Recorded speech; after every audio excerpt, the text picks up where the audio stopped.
I'm not going to fall for it. Okay. This week, we have finally gotten around to a movie that we really wanted to do. For a long time. Yes. But we, just more recent films and, with interviews and stuff. But, we think you're going to like it. It's an awesome one. How can you not like it? Seriously, how can you not? Before we get into this, though, so the episode was recorded last night, Sunday night. This is Monday night. Today, we learned that Max von Sydow passed away at age 90. So just wanted to mention that because talk about another great actor with a super storied career. First thing people think of is Exorcist. I'm sorry, but I'll just always remember him as Ming the Merciless in Flash Gordon. That was awesome. Oh, yeah. Yeah. So many other great films that he has done. So it's Game of Thrones. Yep. Yeah. Yeah. And we're just sorry to see him go. It's the old guard is leaving us. So we just want to say, thank you, Max, for decades of super awesome entertainment and acting skill.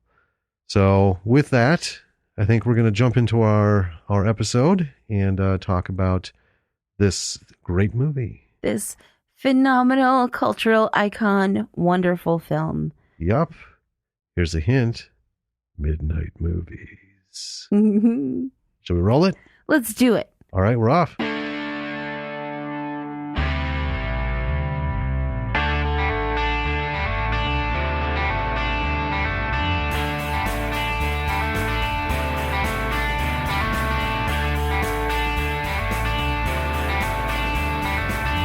Hey, B-Siders. Welcome back to another episode of Bravo for the B-Side. I'm Jim. I'm Danny. And we're sitting here tonight, little battered. A little bit.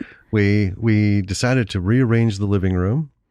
And, I don't know what your house is like, but I'm sure some people out there have an appreciation for what that involves. The amount of work, moving things around. Yeah. We have hundreds of books. Yes. And that's a thing. Yeah. Yeah. You have to unload at least half of every bookshelf to move it. And then it's still heavy, but you don't want to unload all of it. Well, because then you have to reload it. Then you got to put all those goddamn books back. We love our books. Yeah. Oh, but oh man. There's a lot of them. And it's a lot of up and down that little step ladder too. Yeah, it's true. And we downsized a lot too, but. Yeah, I know. Oh, anyway, so we're going to power through this. We have a movie that we have been waiting and waiting and waiting to get to. Mm-hmm. And we finally did. We did. We love this fucking movie. And odds are you do too. It's one of the best movies ever made. Ever. Absolutely. This is one of the biggest cult films ever. Yes. I'm not going to get into it, but at the end, we are going to have a lot to talk about. I'll just say for a lot of people, this movie was literally a life changer. Yeah. There's when people have gone to see this, it has done so much for them. And we'll talk about that later. But yes. Why don't you tell us what it is we're getting into so we can dive into this monster? Me? Yeah, you. I'm so excited. This week, we're going to talk about the Rocky Horror Picture Show. Yes. Yeah. Yeah. A lot of you probably already know this information, but it was made in 1975. Directed by Jim Sharman. Written by Jim Sharman and Richard O'Brien. Mm-hmm. Starring the great Tim Curry. Yeah. Barry Bostwick. Mm-hmm. Susan Sarandon. Oh, yeah. Richard O'Brien himself. The man. Patricia Quinn. Oh, yeah. Meatloaf. Nell Campbell. otherwise known as Little Nell. Her stage name. Yeah. Peter Hinwood, Jonathan Adams, and Charles Gray. Charles Gray. Yeah. Charles Gray has left us Mhm. some time ago. Hmm.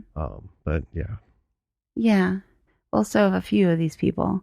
Well, that's true. But Yeah. yeah. Yeah. It was rated R.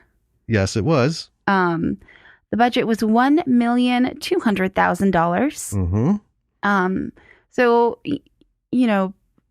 pretty low budget. For 1975, though, that was actually pretty big. That's true. But what before we go on, what makes this a B movie? A couple of things. Number one, it didn't really have like a national plan to like push this out. Right. They were capitalizing on the stage play in the UK, which was very popular. extremely popular. Mhm. And it actually just fucking bombed in the US.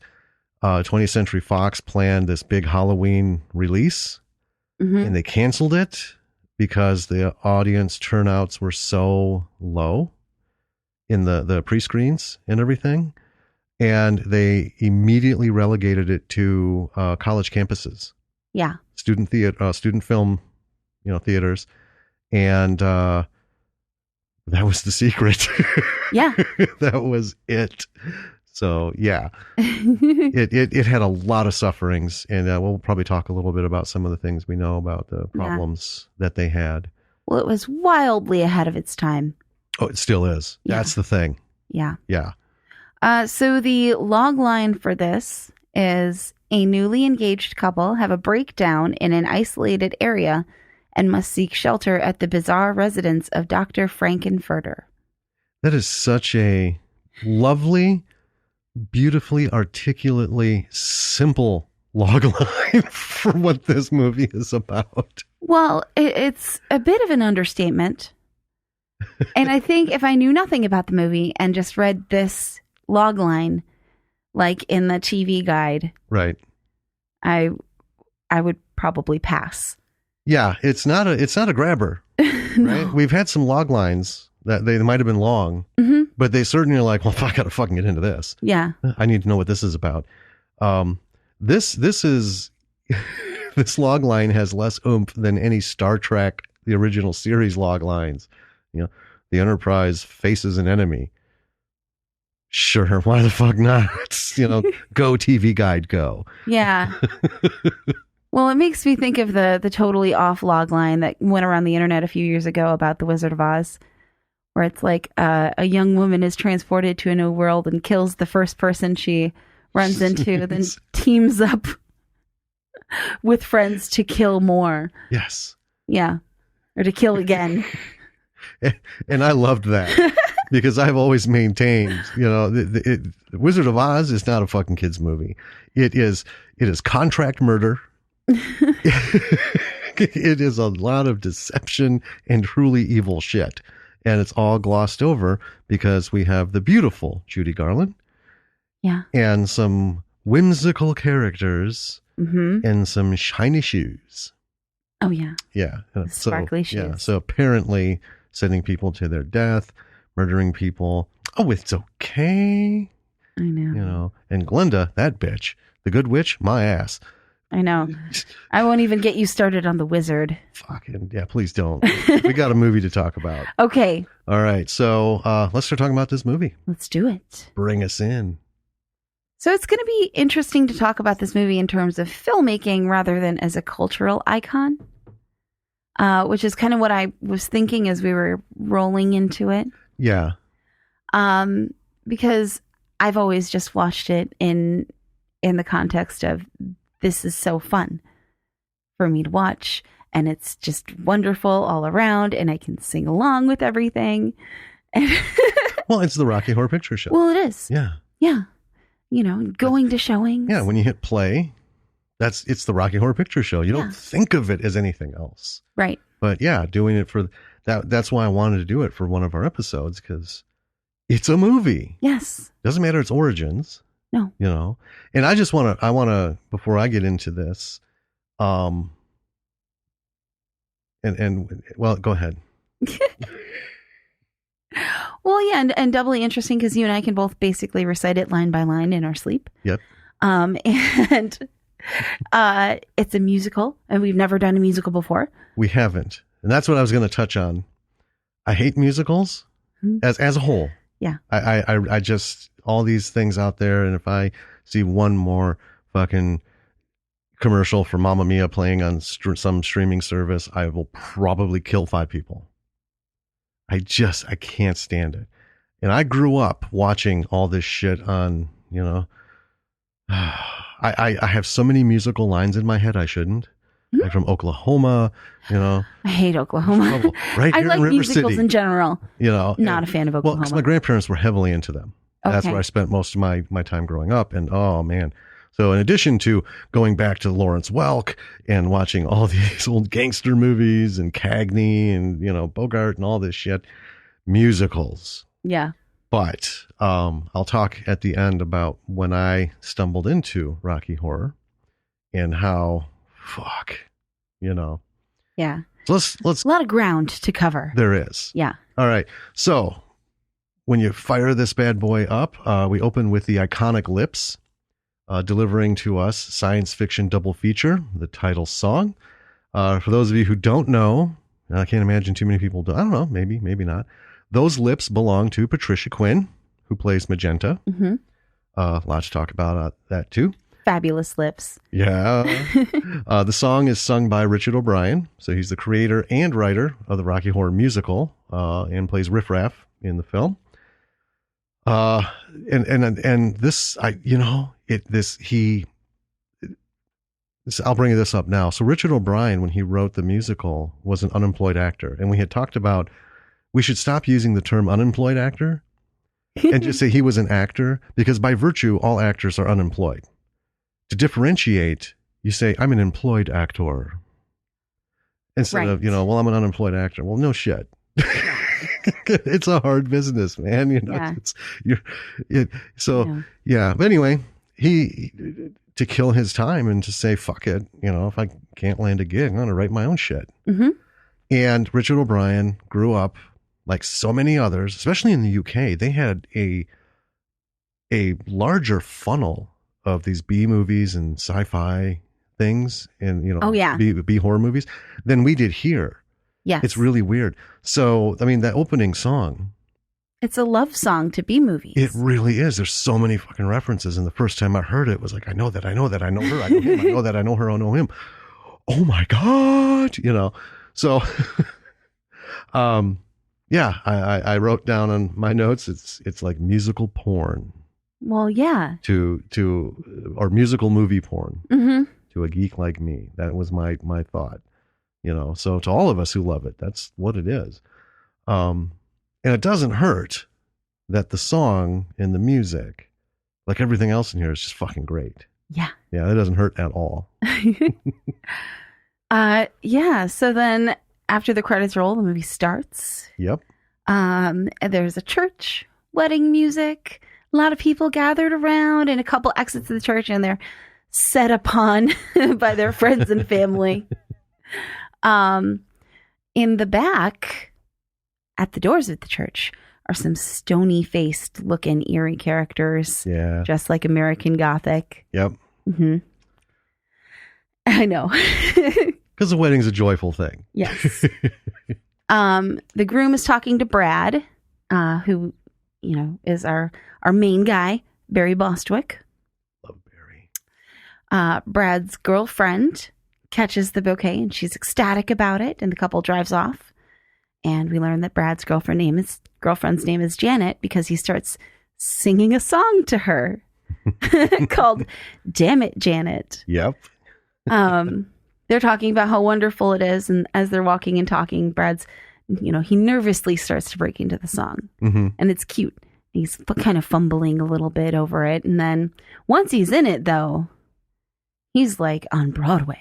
Yeah. He's in it. He's owning it. And it's a proposal song, and Janet's overjoyed. Oh, yes. Yeah, she's so overjoyed that she starts breaking into song too. And they decide that they need to go, break the news or, like go thank their teacher who introduced them in science class. Yep. Dr. Scott. Can't get nerdier than that. Yeah. So. And it's one of the things about this is I was taking the notes, and I didn't note all of them.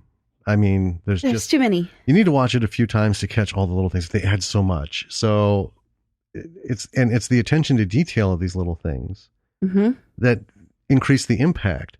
So when he's singing, Brad draws a heart on the church doors, and as this whole number and they're moving and stuff, all of a sudden, the American Gothic couple just kind of slowly comes in, wipes it off in the background, and there's always little bits of shit going on in the background. And that was just kind of awesome. So, and that's playing the American Gothic couple is Patricia Quinn and Richard O'Brien. Yes. Not as Riff Raff and Magenta, but as the caretakers.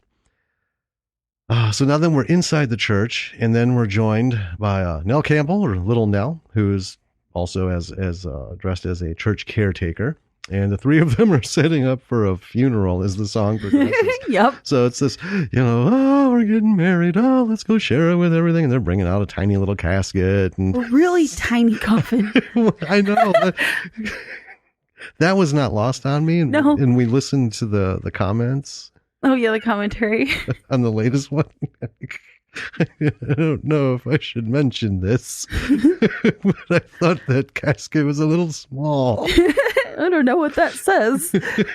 Yeah. Anyway, so yeah, they're setting this all up and just kind of real monotone, chiming in on a chorus. Janet. Oh yeah. Oh, love it. Yeah. So we cut to a criminologist. Yes. He's displaying the scene that was just happening on a projector. And he's going to bring us on a strange journey, he says. Yes. And he has some enviable bookshelves. I love that you wrote that. Because they are magnificent. I will always notice bookshelves. I know it. And he also has a very flashy cravat. And Yep. I like it. And he tells us that on their way to Dr. Scott's, they got a flat tire, which started their whole adventure and a night they wouldn't forget. Indeed. So then we cut to Brad and Janet driving. Mm-hmm. They're listening to Nixon. Yes. On the radio. So it's a clear political statement put in the film. Lot One of statements went couple. into this Yeah. movie. Yeah. As there were in the musical. And oddly, it's something we'll talk about, but all that shit, the names might be different, but it's all so relevant today. Yes. As it was 45 years ago. Yeah. And as I wrote that, I had to write, 45 years ago, people. Rocky Horror is 45 years old. Unbelievable. If I were to just pick this up out of a bin or off a shelf and throw it in without looking at anything, I wouldn't have guessed it was that old. No. At most I'd have been like, oh, it's a period piece. For some reason it's, back in the 70s, 80s or something like that. Right. But yeah, it's, well, it still looks great. It does. And I mean, it's still going. So let's, all right. So motorcycle passes them in the rain. And Brad, of course, calls that type reckless. Right. Yeah. So if there's any more straight-laced vanilla white people ever in cinema, it's Brad and Janet. So they come to a road closed, dead end sign. So he starts to back up and he hits something and the tire pops. And they spot a castle in the distance. In Denton, Ohio. So they're going to go seek help. And again, this is Denton, Ohio. I've been to Denton. Yeah. It makes for a fantastic joke. It does. Yeah. It's funny because it's not the only movie to have ever put a castle in the middle of nowhere in America. I know what you're going to bring up. Do it. Oh, now the name is escaping me. What is the name? I can't. The ninth. Oh, the Ninth Configuration. Yes. Yeah. Love that movie. I know. Love it so much. Well, it's as out there on a different spectrum. Yeah, a lot of people have probably never heard of it. Than this is. It is. Than Rocky Horror was. Yeah. Yeah. It's wonderful. It is. But it takes place in a castle in the Pacific Northwest of America. Yep. You guys, America doesn't have like any real castles. Nope. The only actual real castles are some people have had them deconstructed and brought over one brick at a time, like London Bridge. Yeah. Right? And then reassembled, you know. There are some cool houses. Yeah. And some people have built some things that are like castles.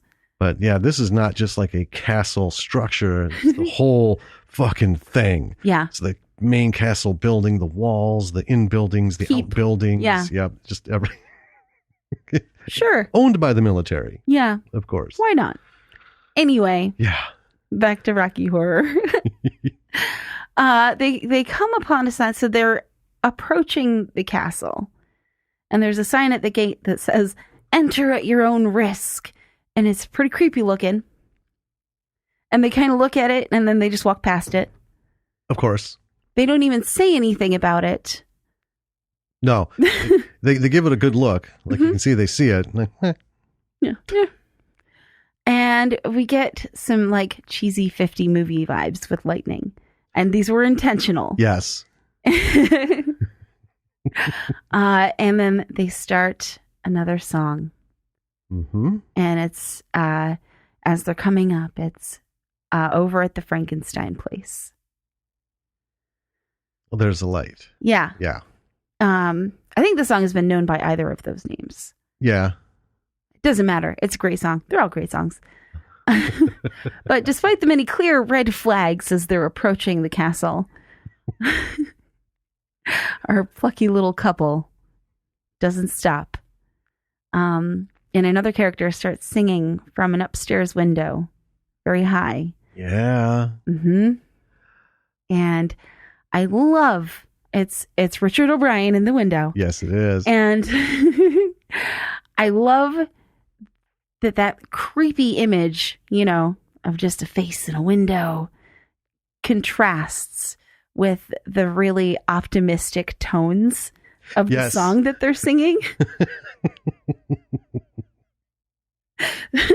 It is very sinister. That was magnificently done visually. Yeah. Because in the window, it's just like the one light, like a candle, the soft orange glow, lots of shadow. It's only hitting him from one side. And then he's that sort of darkness. Yes. And then the lightning. And it lights him up real quick. And he even looks more sinister somehow, well lit. Yes. Right? And then as the lightning fades, he creeps away from the window as he sings out his line. That was magnificent. It was beautiful. Yeah. You know, and Richard O'Brien's voice. Mm-hmm. Oh my fucking God. That's a voice for the ages. They should record him, or should have, and just recordings of his voice, talking, singing, everything should be put into some sort of, I don't know, compendium, audio compendium, and stored in the National Archives. So unique.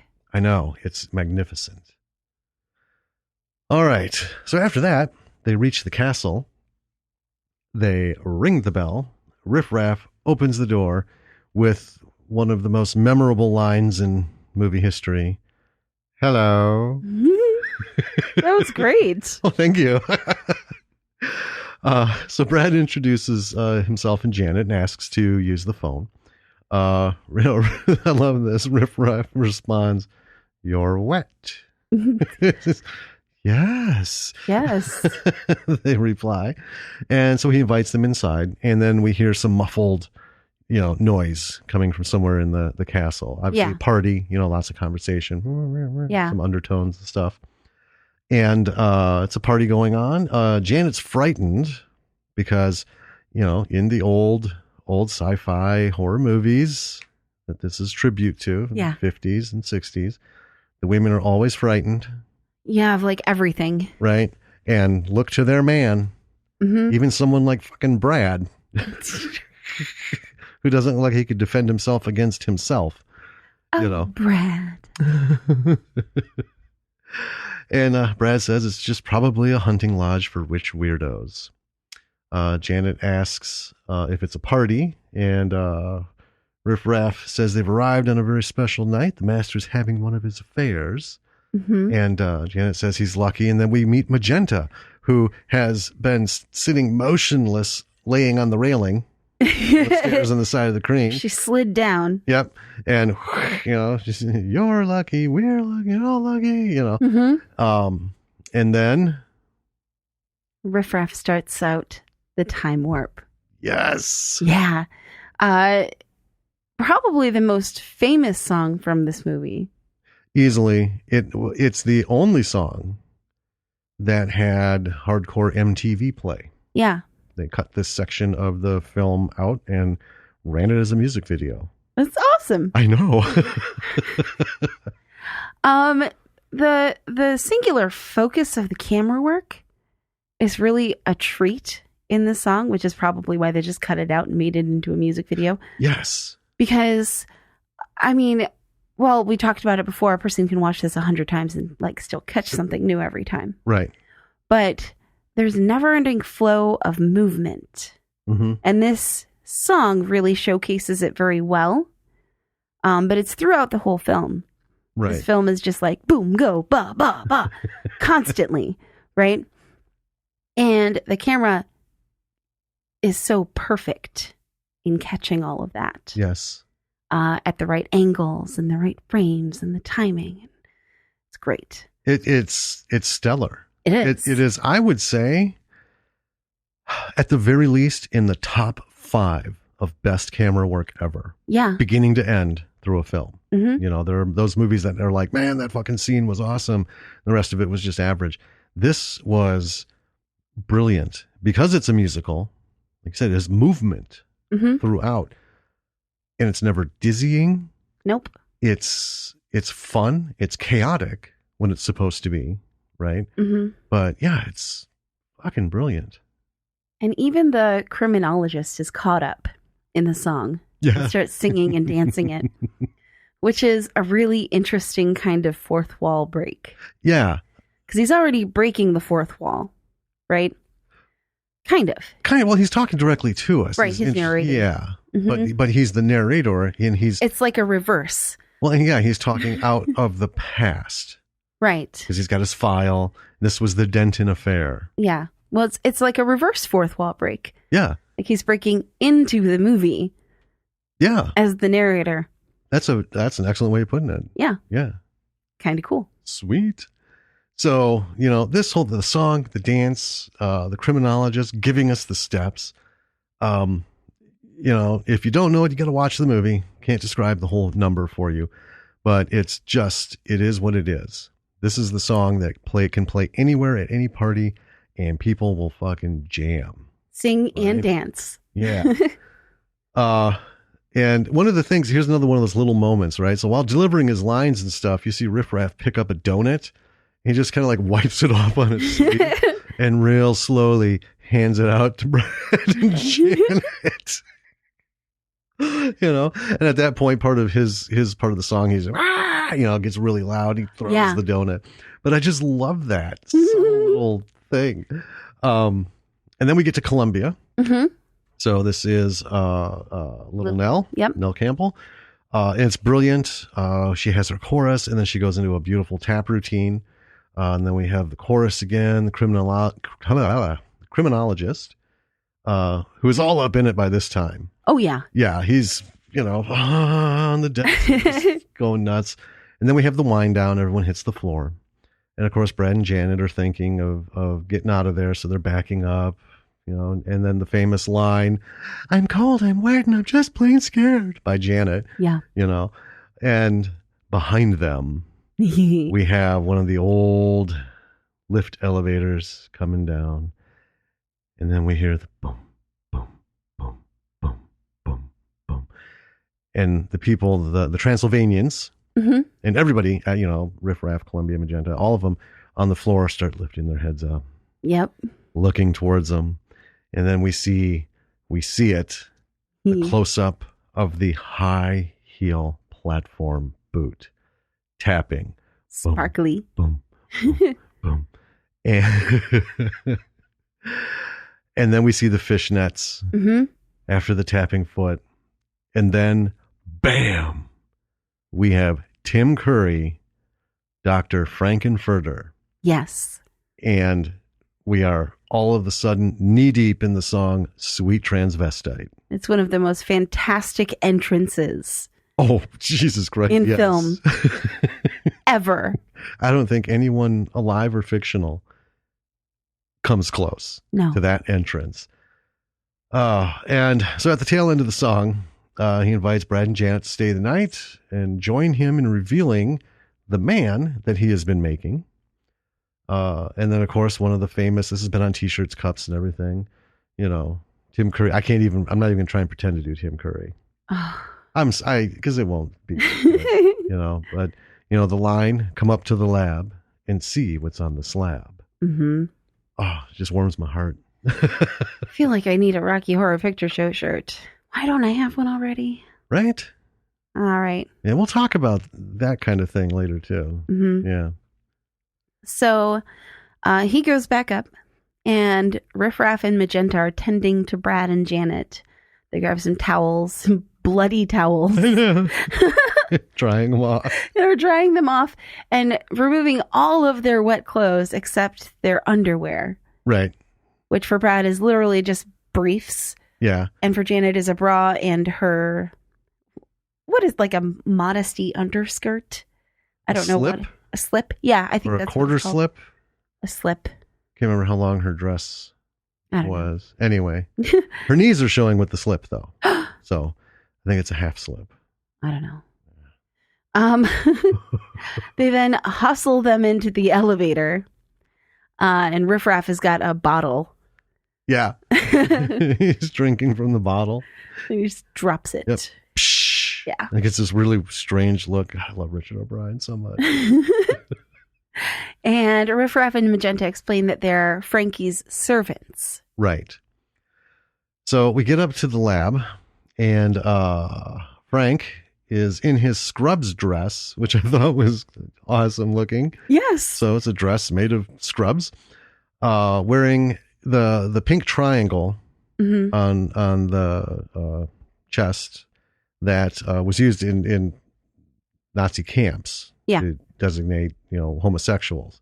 Which, when I saw this, and at the end I'll reveal how old I was when I first saw this, but even then I knew what a powerful statement that was. I'm going to take a little sideways trip here. This is the kind of thing where we're having talks today about this stuff. Not just, homosexuality and all of the bigotry, racism, the whole, everyone attacking everything, right? The whole thing of, instead of not showing it, show it. Yeah. Own it. Make it yours. If you take it away from the assholes, then it becomes meaningless. It becomes what you want it to mean, and it no longer becomes what they want it to mean. And this comes with words and, thoughts and everything. And nothing gets under their skin more than something like that. Right. You've got somebody, using, I'll say the N word, right?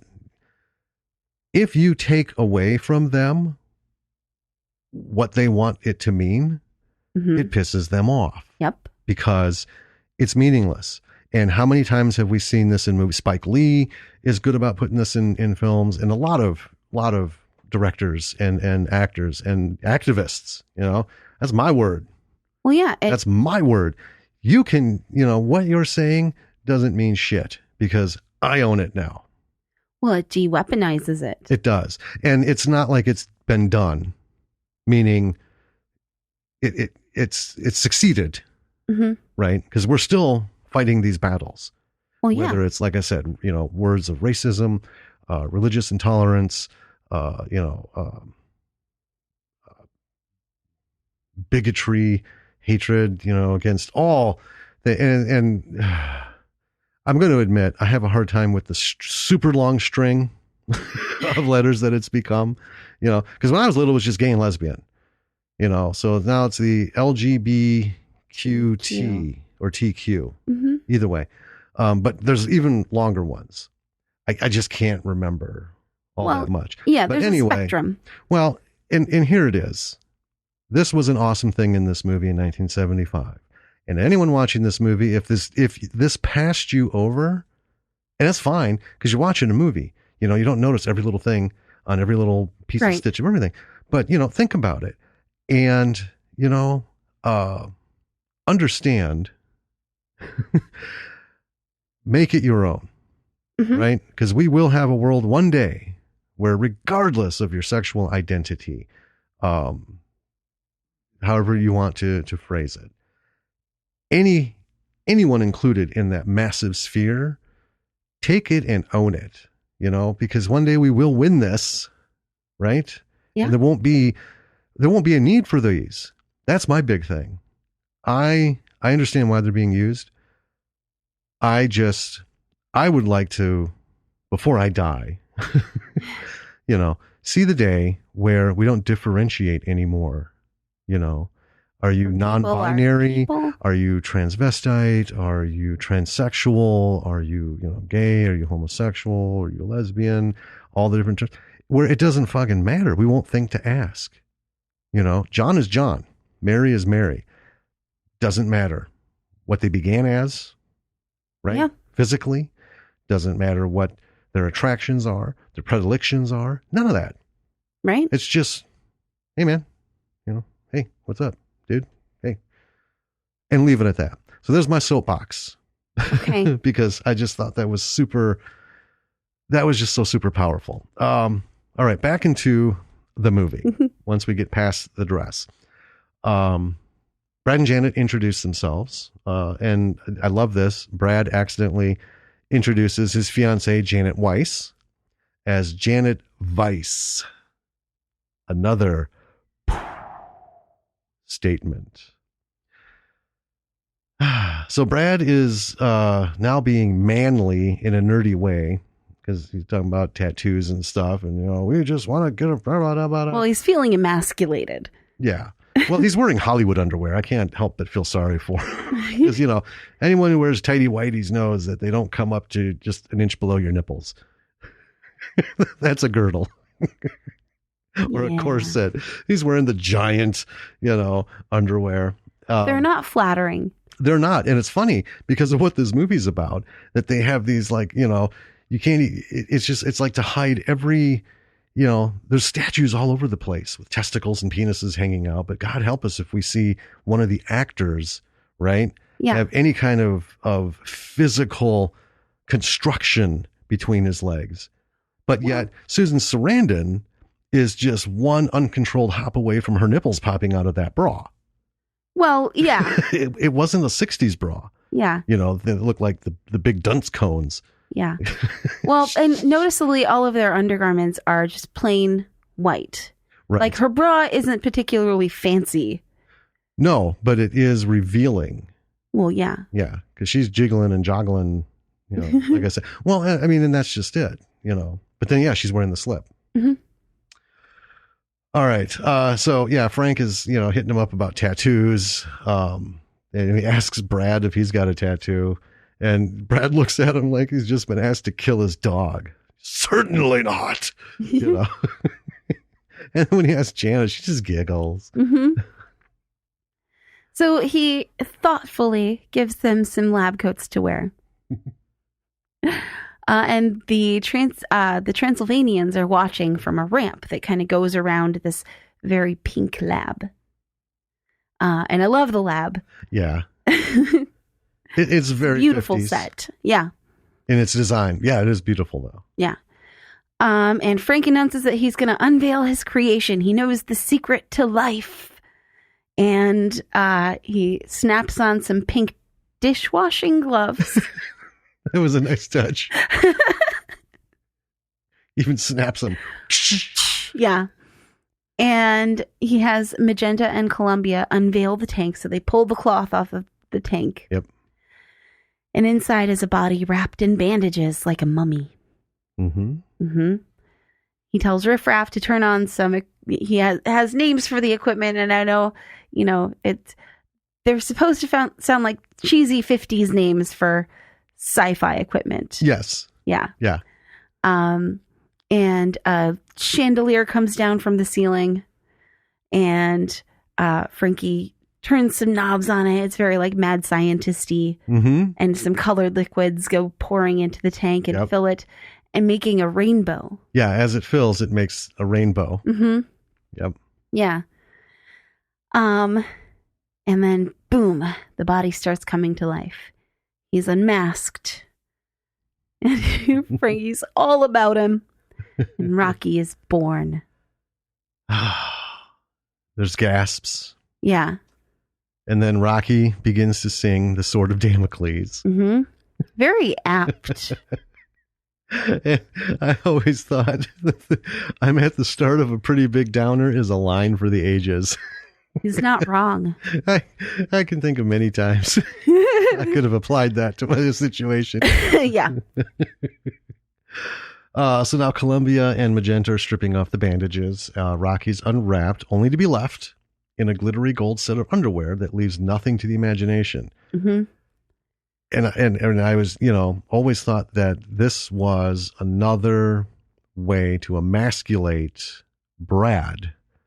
Yes. In his, tidy whities. Well, yeah. They're not even tidy.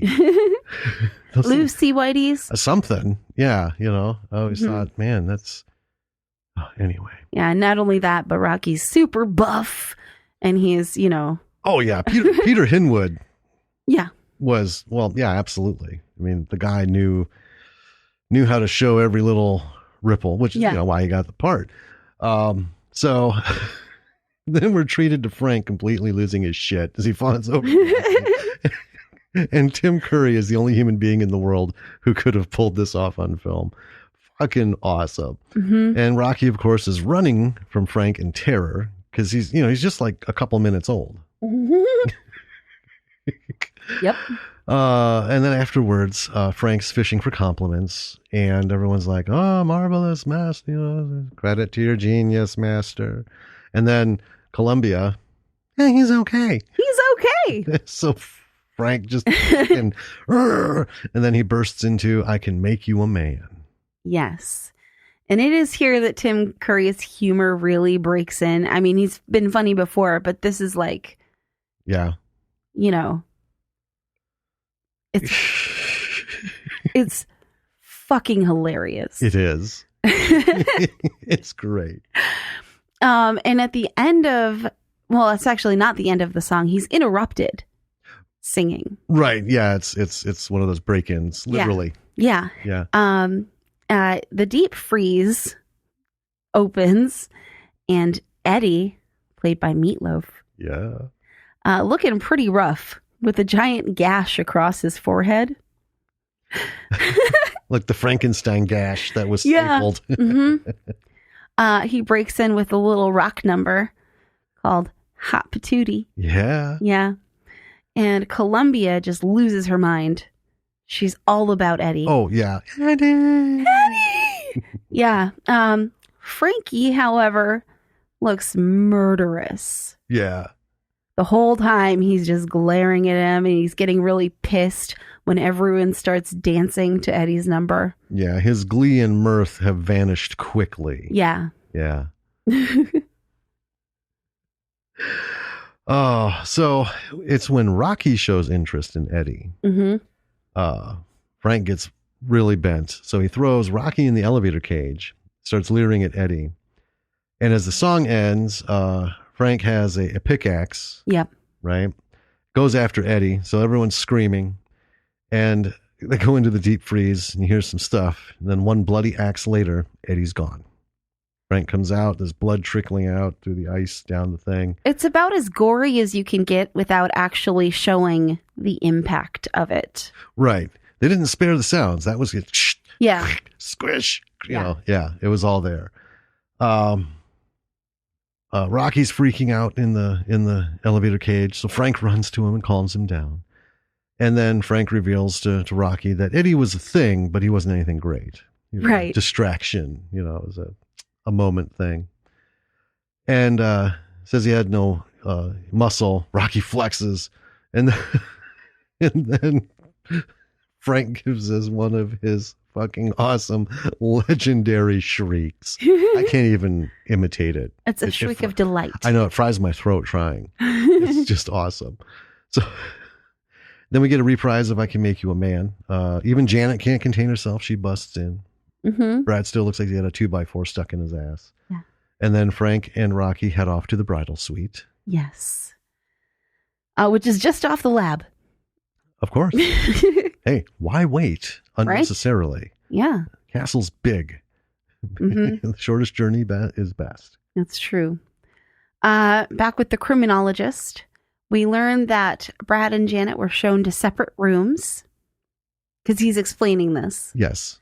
And it's actually the exact same room, just with a different light filter. Yeah, different colored lighting. Yeah.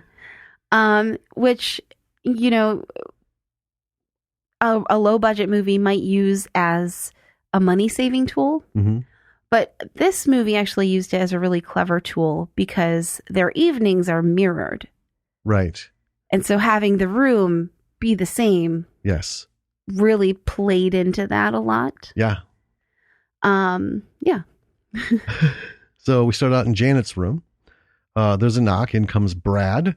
He hops into the bed, and then on top of her, he starts making moves on her, and all of a sudden, the wig comes off, and long curly hair, and it's all silhouetted. Yes. Right. So behind a curtain. The bed curtain. Yeah, the bed curtain. And then we see the long flowing hair of Frankenfurter, and Janet's horrified, and then Frank promises that he won't tell Brad. Mm-hmm. And that's good enough for Janet. Yes. They're at it. Yep. Meanwhile, Riff Raff and Magenta are up to no good. They're clearly plotting. They're tormenting Rocky kind of just to be mean. Yeah. With a candlestick. Yeah.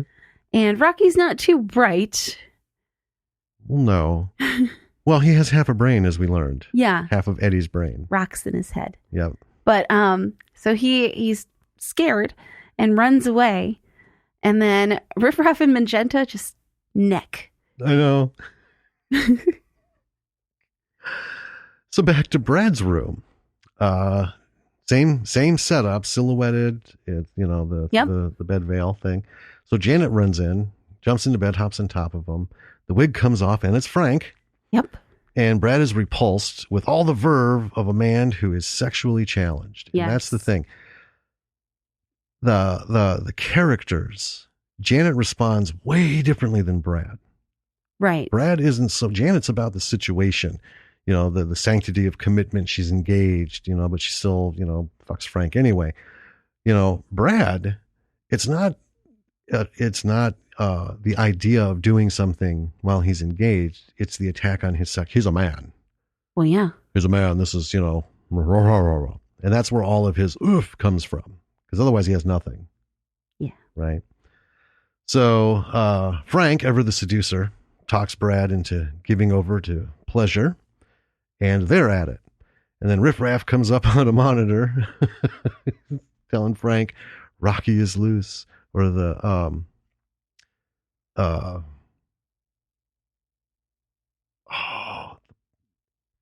oh my God.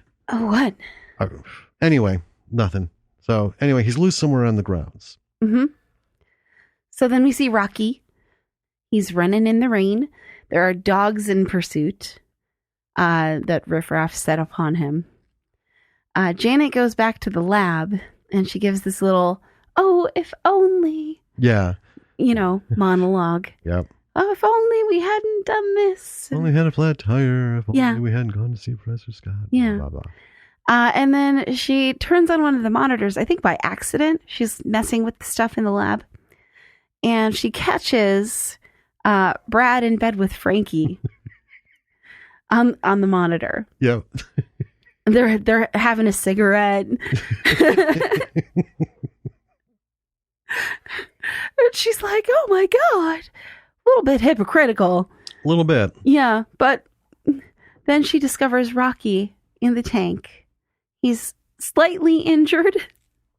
Like his hand is hurt. Yeah, he got bit by one of the dogs. Yeah. He's all muddied up. He's a little dirty. Scuffed and scruffy. Yeah. She starts to treat his wounds.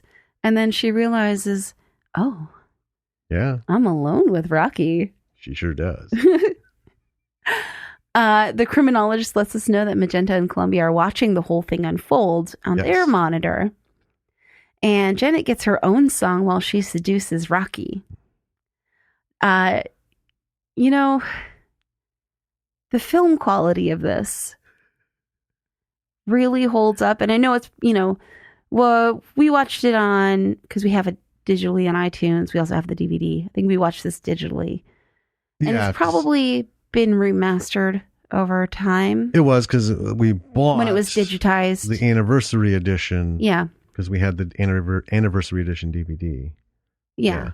But you can even tell with remastered stuff whether or not the film quality itself has held up. Right.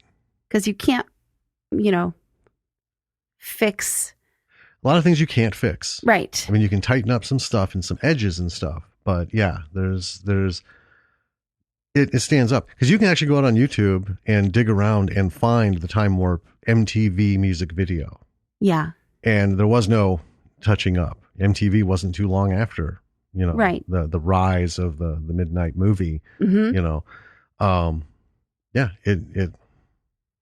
It's just good. Everything about this is just timeless. It is. So now we have Frank whipping Riff Raff as they go into the lab. Brad's alongside him. Frank's pissed that Rocky is missing. Riff Raff goes to check the monitor, and they have a visitor. It's Dr. Everett Scott. Riff Raff says, "You know this Earthling?" Because Brad's like, "Dr. Scott?" And then Frank smacks the console. And Riff Raff goes, "This person?" And it seems that Dr. Scott is attached to the Bureau of Investigation of UFOs. And that is making Frank angry. Yeah. I mean, he knows it. He's telling Brad this. Mm-hmm. He's pissed about it. So then Frank flips a huge triple contact electromagnet switch.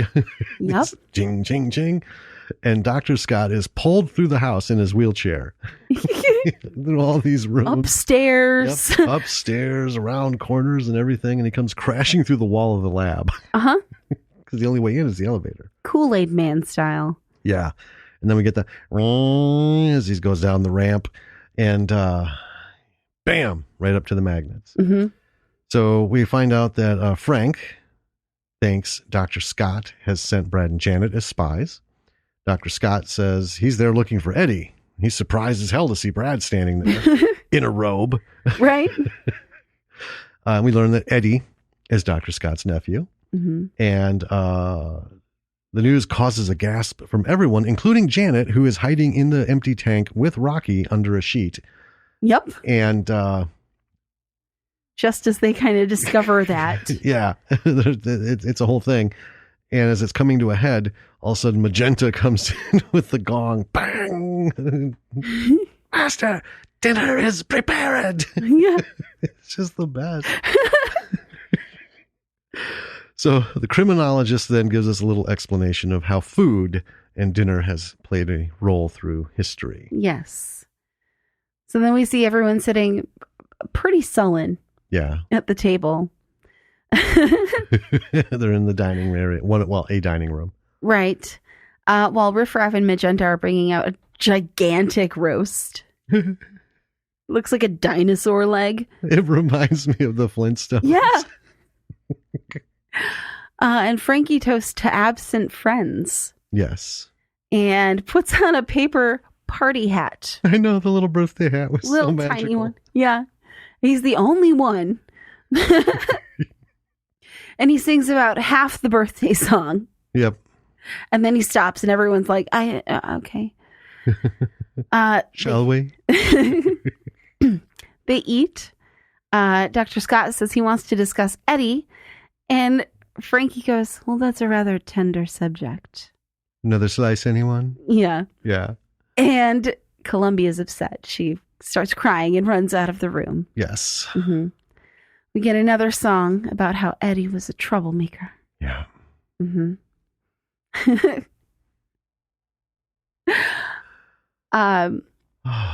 For most of the cast, this was their first feature movie. Yeah. They were great in it. It wasn't that they hadn't done stuff before. Right. But this was like a break-in role, and all of them went on to do many, many other things. Oh, yeah, we'll come back around to that. Yeah. There are definitely cheesy moments, but those are specific for the movie. Yeah, because this is, everything else aside, this is a parody tribute to all of those films. Yes. That the title song says it all. And if you've seen Attack of the Triffids, The Day the Earth Stood Still, Forbidden Planet, all of these things, that while they're wonderful and excellent, right, they are very period based. Yeah. In their treatment of men and women and their roles and things like that. Oh, so, yeah. Yeah. So the song ends with Frankie revealing Eddie's corpse under the tablecloth. He kind of rips it off. All the dishes come off the table. And for the record, Eddie's fucked up. Real fucked up. Yeah. Janet cozies up to Rocky in fear. Brad's no longer the guy who she cozies up to when she's scared. No. Yep. Big change. Yeah. It's Rocky now. And Frank is not having it. No. So he starts to chase her through the house, singing about how boring and lame she is. Yes. And I've got to tell you, watching Tim Curry chase her through the house in high heel platform boots is fucking magical. Yes. I just love it. Oh my God. So they end up in the lab and Frank uses a sonic transducer. Yeah. And I know this because it's like the Batcave. They're all labeled. Everything's labeled. Yes. So when they throw the switch, you know what he's doing. So holds him in place. And then he breaks into song. And one of my favorite, well, it's still the Janet song. It's a continuation hot of it, and flustered. I love that. Use a bit of mustard. But one of the greatest lines, I've loved this forever, is a mental mind fuck can be nice. Yep. I love that. I've loved that since the first day I heard it. Fucking great. So we have a little bit more song. Brad, Janet, Dr. Scott, Rocky, and Columbia are one by one turned to stone by the Medusa machine. Yep, which is another switch. Just says Medusa. Yep. And as they're changed into a statue, whatever clothing they were wearing is gone. It drops to the foot of the statue. Yeah. And they're, buck naked. Yep. Statues, like all the other statues in the house. And then once they're all turned to stone, Magenta starts screaming at Frank that she's growing weary of this world. She wants to return to Transylvania. Frank goes to the elevator and says, "Come, we're ready for the floor show." She's like, fucking yes. That was when I first saw this. I'm like, floor show? I don't know what this is, but I'm in. Yeah. Yeah, and we get the criminologist popping in again real quick, wondering what the floor show is. Right. In an empty house in the middle of the night. Yep. Reasonable questions. I thought it was fair. Yeah. Back at the mansion, Frankie is busily preparing the statues with corsets, boas, makeup, all kinds of stuff. And he's so cute. He's got his hair tied up in a little tweel bandana, clothing flung over his shoulder. Very, actually 40s. Yes. Rosie the Riveter. Mm-hmm. Yeah. Yeah. He demeduces each of them in turn for the floor show. Yes. They each get their own little musical number. Well, they're Part part of in it. Yeah. Yeah. and then Frank gets his spotlight number. This one in particular is, I feel like, the statement of the movie summarized, just in general. Mm-hmm. That sexuality is demonized unnecessarily. Right. Even now, even heterosex, Yeah. right? It's not a polite subject, I guess. No, well, it's 2020. Right. And we still, at least in America, well, a lot of countries, but we can only speak of America because it's where we live. Sex of any kind is still met with such a puritanic puriteness, right? It's just, well, and then, sexual education is so backwards and awful as well. It is. And we're not going to get into all that because that's a different talk show. Right. We don't do a podcast on that. We'll talk about a little bit about this stuff. Right. But anyway, the overall statement is in the song. Yeah. Don't dream it, be it. And that resonates on a lot of things. I almost break into tears when I hear that song. You know what? Here's the thing. I said I hate musicals. Mm-hmm. They mostly just bore me and irritate me. The one thing, Richard O'Brien, if nothing else, right? Forget all the creativity stuff, and I'll talk about that more. What he wrote for these numbers, he had such an emotional connection. Oh, yeah. To his imagined audience when he was writing this. He did. And it was magical because it did connect. I feel the same way. I'm just like, that's it evokes emotion. Yeah. And it's beautiful. But we'll talk more about that. So this is also the greatest floor show in movie history. Oh my God. I'm fantastic. Saying that. You know what? Don't bother emailing, texting, or sending messages, DMs through any of the social media, because you know what? You're not ever going to convince me otherwise. I don't care what you think is a contender. This is number one. There is nothing so fucking magnificent as the visual spectacle of this floor show. The music, the songs, and these people's performances are timeless. We keep saying that, but it's true. And they hit home. Now, all of a sudden, the curtain rises behind them. And then we have, and this was another beautiful thing. Anyone who knows the classics, right, for sci-fi stuff and that, all these movies, RKO is behind a lot of them. RKO. So we get the magnificent backdrop of the old RKO radio picture sign. Yeah. Right? Radio picture. Yeah, radio picture. That's what makes it wonderful. Yeah. And then Frank takes us into, Don't Dream It.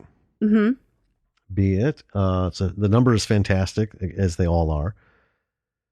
And then we get Frank's mantra delivered in song. Give yourself over to absolute pleasure. Mm-hmm. Right? And then with great enthusiasm and energy, we burst into wild and untamed thing. So fun. Oh, fuck yeah. And the energy is, and this is, I didn't like them before, but I think this spoiled me for the rest of my life because there is nothing that has ever fucking come close to the energy, just the rawness of this fucking musical film. Nothing out there. I know you and Lily, are all big about Hamilton and, see, I can't be bothered, just aside from some of the music choices that I'm not interested in. Well, I mean, there's, I like it. Well, and there's, and that's fine. There's good, right? Musicals can still be good to people who like them. I'm just going to maintain, nope. And, and I grew up on the big numbers where they had like in the swimming pools for no fucking reason, Rockettes and these huge, all these big studio things where they literally had a warehouse, as the dance floor. And, I loved, the dance and the tap and stuff, but the actual musical part, I couldn't be bothered with. Yeah. Anyway, fun story about the song Wild and Untamed Thing. Bring it. It is my ringtone, and I love it. And once, I can't remember who it was. It was someone I knew. I think it was someone I worked with. My phone rang. And the person looked at me like deadpan, and he said, you know, you can tell a lot about a person from their ringtone. And I was like, yeah, you sure can. Yep. Sometimes. Oh. I think he meant it to be, you know, like disparaging, but I wasn't offended by it at all. Yeah, that was a hit and a miss. You can try what you try as you might. You can't use any of this material to disparage us on our choices. Right? Never. That's not my fault. You're too boring to have a cool ringtone. Yep. Unfortunately for Frank, Yep. Magenta and Riff Raff have had it up to here with his shenanigans. They're super done. They tell him that his lifestyle is too extreme, and that his mission is a failure. And Frank breaks into song again. He says, wait. And then he breaks into this really emotional song. Yeah. Where he's imagining himself performing for a full house of audience of adoring fans. Yep. Oh, it's awesome. It is awesome. Riff and Magenta are not affected at all. No. By this touching musical number. No, they've made up their mind. They have their plan. And then they're in their spacesuits now. Yeah, they're alien wear. Not their butler and maid outfits. Right, yeah. That are dusty, bloody, torn, and haggard. And also super revealing. A little bit, yeah. Yeah, I want to dress up as Magenta so bad in her housemaid outfit. If I wasn't short and tubby, I'd love to dress as Riff Raff. You totally could. I could not. So they inform him of their intention to kill him before they go back to Transylvania. Yep. And Brad asks, well, what's his crime? And Dr. Scott, I thought it's another statement. He says he's with them, right? Right. He's like, they're doing it to protect society. They kill Columbia. Yep. And then they kill Frank. Yeah. And Rocky is devastated. Yep. He picks up Frank's body. Yep. And we get a nod to King Kong. Yep. As Rocky carries his body up to the top of the fake RKO tower. Uh-huh. While they're shooting at him and it's bouncing off. Yeah. The cheesy effects. Yes. Well, this was awesome because, again, I caught this the first time. This whole floor show opens. The opening line is, whatever happened to Fay Ray? Yes. And then we end with Frank is Fay Ray being carried over the monster's shoulder. You know, of course, Fay Ray wasn't dead in King Kong, but, you know. Well, yeah. The symbology between those two was just awesome. So it takes several shots. Yes. And then Riff takes Rocky down. They fall into the pool. When it's over, Magenta tells Riff Raff didn't have to kill Frank. He liked him. And Riff Raff yells back, he didn't like me. He never liked me. Okay. It's just like, ooh, touchy subject. I guess. So now the two aliens basically shove off the survivors. Yeah, they're out of like, the castle. If you want to live, get out. Yeah, go now. And the castle takes flight, and it leaves our heroes on the ground. Now, in the extended release, there's a song, Heroes. That Brad sings. Yes. And that is not in the original theatrical release. That was cut. Right. So it was put back in for the anniversary editions and stuff. So we won't go into that. But yeah, it takes off. And then we're back to the for fuck's sake. Criminologist. I talk too goddamn fast. I do too. I trip over my words a lot. Okay, so the criminologist wraps it up for us. And the closing line of the film, in crawling on the planet's face, some insects called the human race, lost in time, lost in space, and meaning. Ooh. Credits. Yeah. And then we get a small reprise of science fiction double feature. Very just, single piano instrumental. Mm-hmm. And that, folks, is the film. It is. One of the greatest films ever. To me, the undisputed king of B movies. What are you motioning? I want to refill my coffee. Oh, are we going to take a coffee break? Yeah.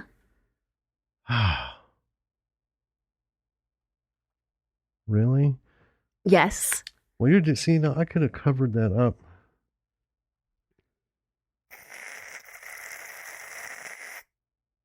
Well, I can't do the real thing now because I'm out of coffee. You know how long these things take? I know. We need bigger mugs for in here. I know. We could bring in the Stanley thermos. Please. See, now I'm going to take a drink. Well, do you want to go and fill the coffee while I can talk about just some of the tech info to bring people up before we discuss the movie in itself? Okay. All right. You can do that. Yeah. You oiled the door hinges. I did. They're so quiet. We won't hear the shrieking velociraptor squeak of the office door. But you'll hear it opening and shutting. That's all right. Live action, people. Why edit when you can just keep going? But yeah, pull it shut so I don't get the hallway echo. All right. So, as we said at the beginning, folks, this is a musical.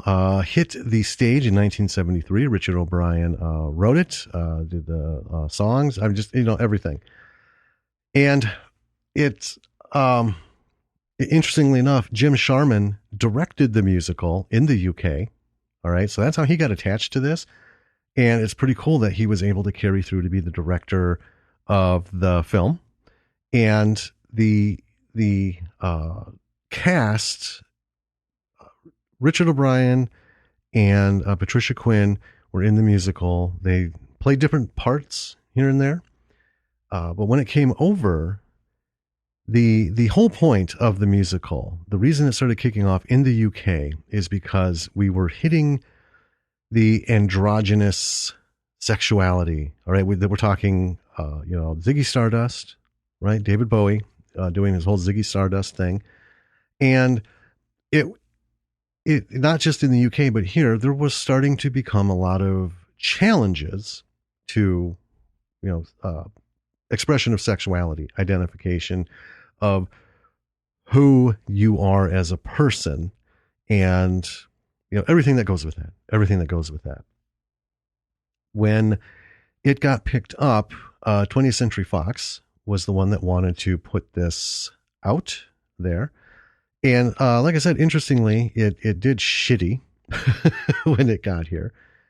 The one marketing executive actually, the poster for the original release of the movie here just didn't excite him. It didn't speak to the movie and the whole concept of, this is what it's about. He had a thought. So what they wanted to do is he just took a still shot of Patricia's lips from the film as she was singing, the opening song. Thank you. You're welcome. And basically, that brush of cold air is awesome. Well, no, close it because we can. But yeah, this office is still getting hot, people. We're not to air conditioning weather yet.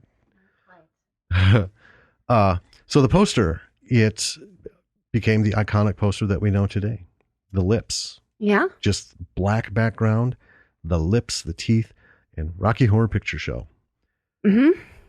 And that is what it's a great poster. It is. And that was the marketing genius. Now, some other things. This was one of the few movies of its kind that hit Saturday Night Live. I remember that episode. We're talking, way back, folks. Hmm. It was years after it came out, but in one of Saturday Night Live skits, they were doing a skit about Ronald Reagan, and all of a sudden he pulls off his clothes and he's wearing Frankenfurter's corset and bustier and the fishnets and everything, and they kind of broke into that whole thing. It was one of the funniest fucking things I've ever seen. Oh, so I was just telling him about Jim Sharman directing the musical and being able to do the film. Oh, yeah. And some other stuff.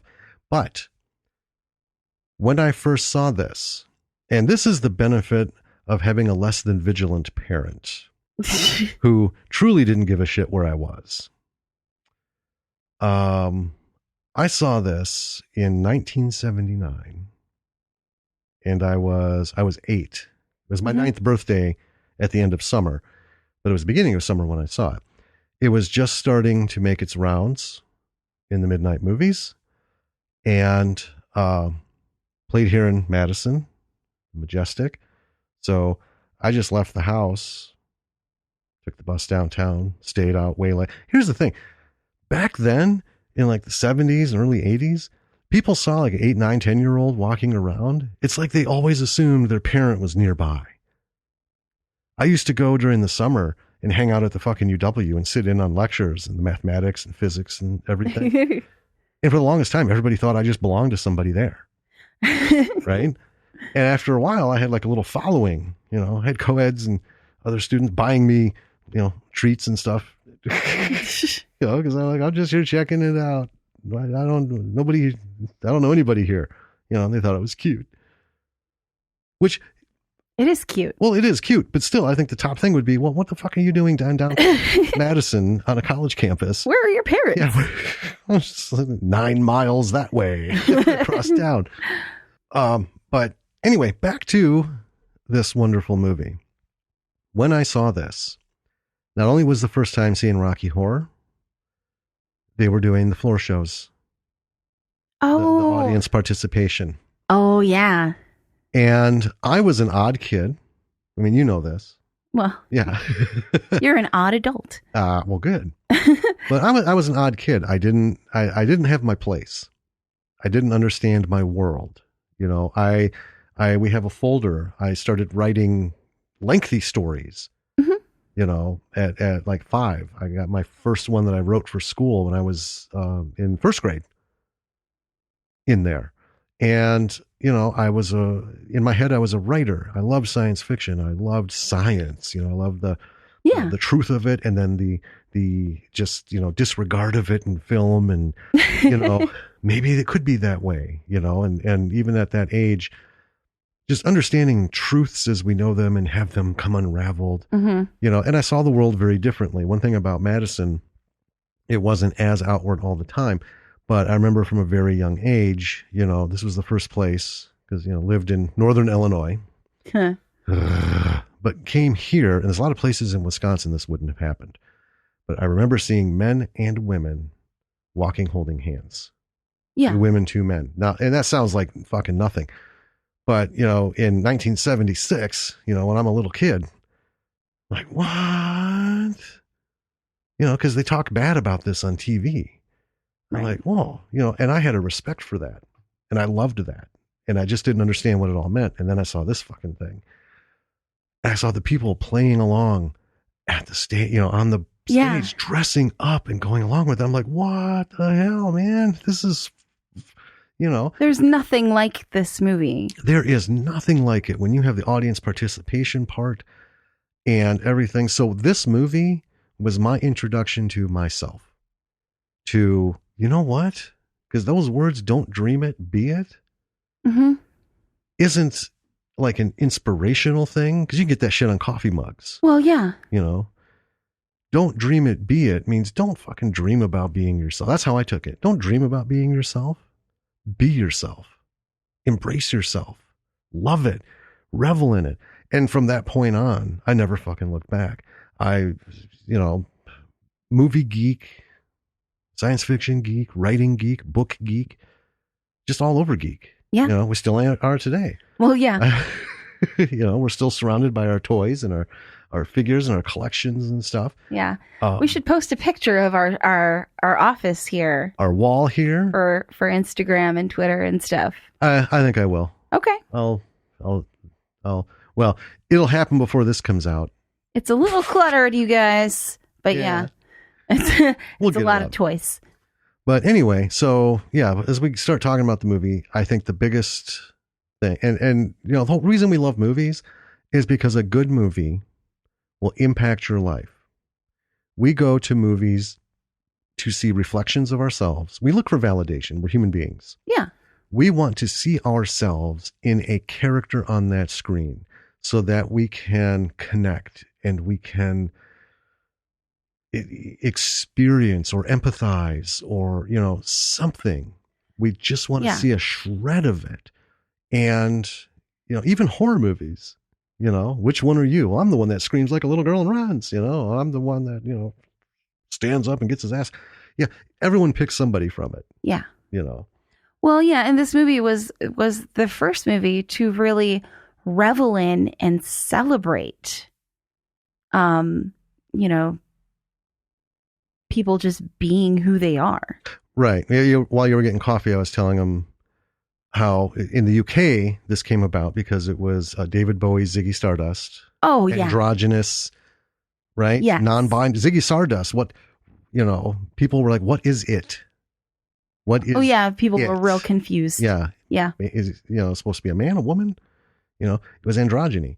And that whole thing, we were starting to get the waking of sexuality over here and over there because, we had women's lib and women finally claiming, shit in the workplace and calling out sexism, and all that. And yeah, this movie took a love for B movies. Yes. Right. And just like shat in its face on, when I love Forbidden Planet, it's my top sci-fi film, but it couldn't be more sexist. Oh my God. All of those movies. Leslie Nielsen was such a man in that. And, the one woman character, she was just there for someone to fucking rescue and to throw in the Wilhelm screams and stuff, but yeah, this movie takes all of that, blows it into comic proportions, makes fun of it, and then assaults it with, oh yeah, not only is there a man and woman thing, roles of men, roles of women, now we have all this other stuff.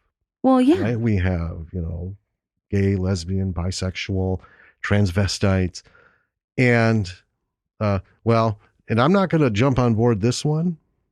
I'm going to say, this is the one part of the film I don't champion. Incest. Oh, yeah. Because Riff and Magenta are brother and sister. Yeah. So and the makeout thing. But to be fair, right? After this hit the theaters in 1975, 2 years later, 5 years later, in Empire Strikes Back, George Lucas did it to us with Luke and Leia. That's true.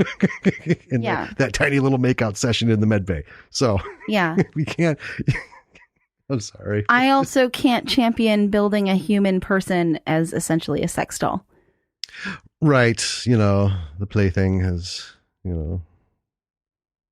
escaped to somewhere loose in the grounds. But I think that comes to it too, because the whole creation of Rocky at the end song, I'm just 7 hours old. And his little bit is like, I'm still a person, I'm not a thing. Well, yeah. Right? That no living creature should be treated that way. No. Or expected to be viewed in that way. And he might have only had half a brain. And it might have been half of Eddie's brain. Right? But it didn't take long for him to realize himself. And I think that was the core of the whole film. Everyone else is great, but Rocky's story is the driving force of this, and it's the whole Frankenstein thing. Yeah. It's, if it has a heartbeat and has a thought, it's an individual, right? So that's the philosophy Yeah. behind it. Now let's talk about some stuff about this movie that makes it so fucking great and why people need to watch it and learn from it. Yeah. Where do we go? You want to kick it off? Well, I think one thing we mentioned was the camera work earlier. Yes. And I think that, getting Jim Sharman who directed the musical to do the movie was perfect because he knew exactly, what to do and how to capture it. Right. And, from doing the theatrical musical, so, you do it again and again and again, right? As a director, you don't just tell everyone what to do and then let it run. Right. Every single time is a new thing. You get to really know the story and know the performances and know where to focus. Right. On those. Well, and the movie is different than the musical. Yeah. In some aspects. They added a lot. Well, they had to add the big dance number, so the Transylvanians and that whole big choreographed thing was not in the musical. And as Richard O'Brien will say, simply couldn't afford it. I mean, they didn't have the Transylvanians. Well, they started out like in the equivalent of public access television. Yeah. Right? In terms of theater. They had a space and it was on the second floor. Mm-hmm. And they had to work with what they got. And they could only fit so many people in there and a little bit of an audience. So, but, to go Hollywood, you amp it up. And having Jim Sharman, who was in the musical, I think that was probably the saving grace because a different director, I think, could have fucked this up completely. Oh, absolutely. Adding new stuff. If you understand the rhythm, the tempo, the movement of the film, not the music, but just the play itself. Mm-hmm. When you add stuff in, you are better able to make that fit in or expand seamlessly. Yes. And he knew the tone and all this. So I think that was fucking brilliant. Oh, yeah. That happened. One of the things that I remember we were listening to a little commentary, Richard, again, talking about money. We didn't have the money for it. $1.2 million in 1975 was no small budget. Right. I mean, that was fucking huge. I didn't do the conversion because you don't need to. You just need to think back, 1975. Well, in 1977 or 78, when the action figures came out, I could buy a Star Wars action figure for $1.69. Now they're like $12 fucking dollars. I mean, yeah. And they're shittier. But with that amount of money, the sets is where most of it went. Yeah. And while they had that 50s look and the things were labeled and stuff, like the criminologist's room, fucking beautiful. Beautiful. Even Patricia Quinn said she went in and because she didn't want to do the movie. Right. At first. And I don't think it was Jim Sharman. I think somebody else called her up and said, just come take a look at what they're putting together. And she saw the lab. Yeah. And she's like, I'm in. Yep. Because that's kind of the thing with budget. We've talked about that. When you're indie filmmaker, equipment needs to be the number one thing. Yes. You need to get the best equipment you can, which is basically the best camera you can.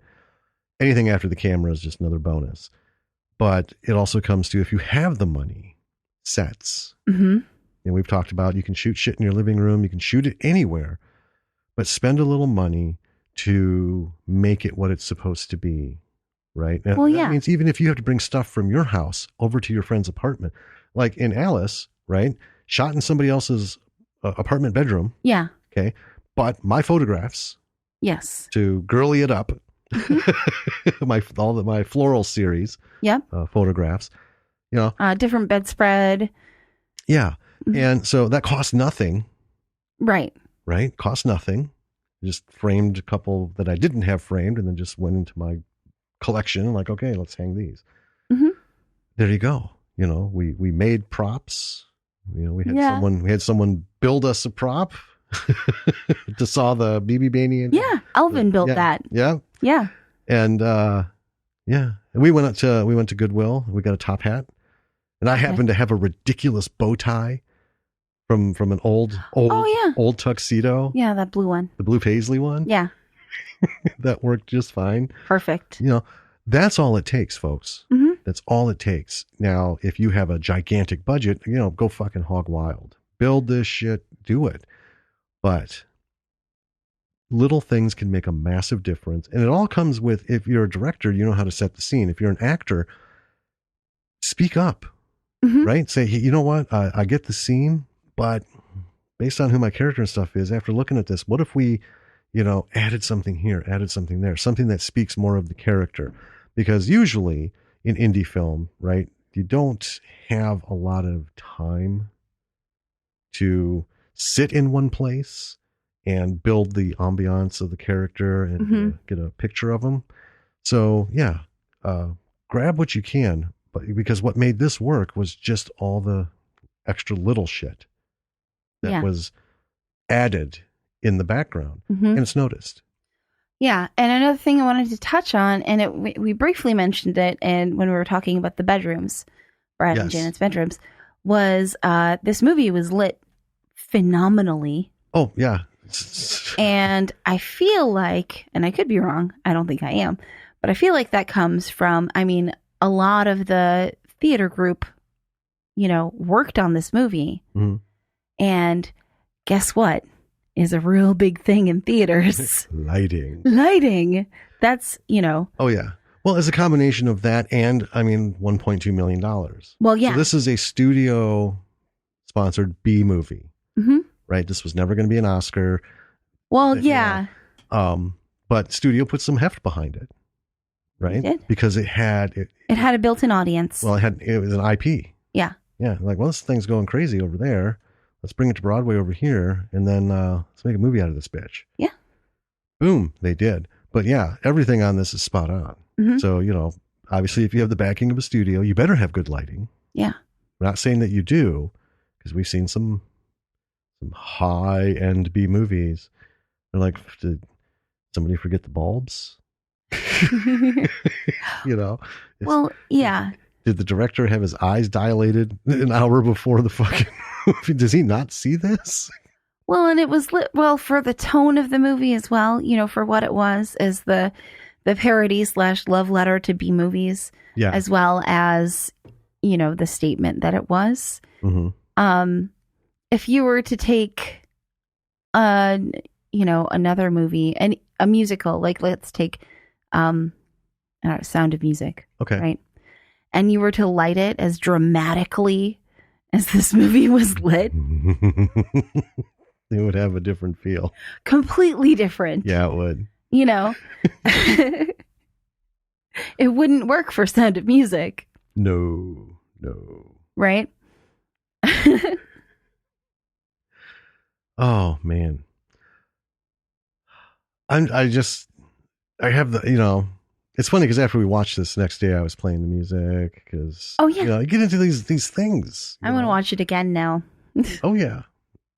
And we will. Many times. One of the things, so we were lucky enough to meet Barry Bostwick. Oh yeah. He's and I don't know if I told this story before. We were talking about with the Midge. So we met Barry, and he was at a Comic-Con, but he wasn't he was listed, but he wasn't featured. And I thought this was kind of fucking shitty because they give the A-listers, right? So they had Walking Dead was, you know, the talk of the town. Well, they have like center booths. Well, they have the whole big thing, right? Yeah. And Barry was stuck in this, like, back in the fucking corner.